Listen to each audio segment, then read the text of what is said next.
देखिए, जब इस प्रकार का अनुपात का सवाल दे आपको, दो संख्याओं में 2:3 का अनुपात है, यदि प्रत्येक संख्या में 3 जोड़ा जाए तो उनका अनुपात 3:4 हो जाता है। बताओ वे संख्याएं क्या हैं। इस प्रकार का जब सवाल हो आपके पास तो कैसे हल करेंगे।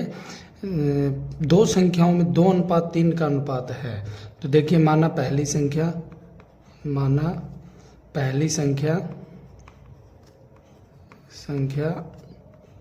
2x और दूसरी संख्या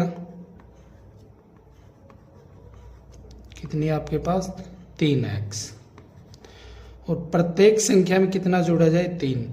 तो पहली संख्या क्या है हमारे पास 2x और इसमें कितना जोड़ेंगे 3, और दूसरी संख्या क्या है हमारे पास 3x, इसमें कितना जोड़ देंगे 3, और अनुपात कितना हो जाता है 3:4, तो बराबर 3:4।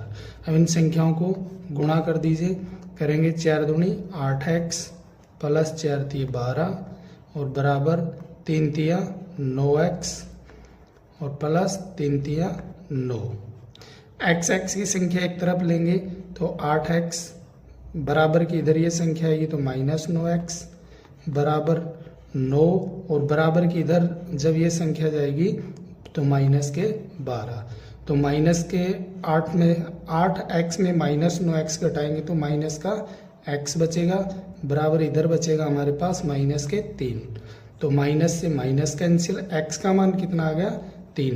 तो x की जगह हम 3 रखेंगे तो 2, और x की जगह 3 रखेंगे तो 3, और इस x की जगह 3 गुणा 3 तो कितना हुआ हमारे पास, इसका आ जाएगा 6 और इसका आ जाएगा 3 3 9। यानी पहली संख्या क्या निकल के आई हमारे पास 6 और दूसरी संख्या निकल के आई हमारे पास 9। अब कह रहा है प्रत्येक संख्या में 3 जोड़ा जाए। आंसर तो ये है आपका, लेकिन प्रत्येक संख्या में 3 जोड़ा जाए तो अनुपात 3:4 हो जाता है। तो प्रत्येक संख्या यानी इसमें 6 में हम 3 जोड़ेंगे तो कितना हो जाएगा हमारे पास 9, और इस 9 में 3 जोड़ेंगे तो हमारे पास हो जाएगा 12।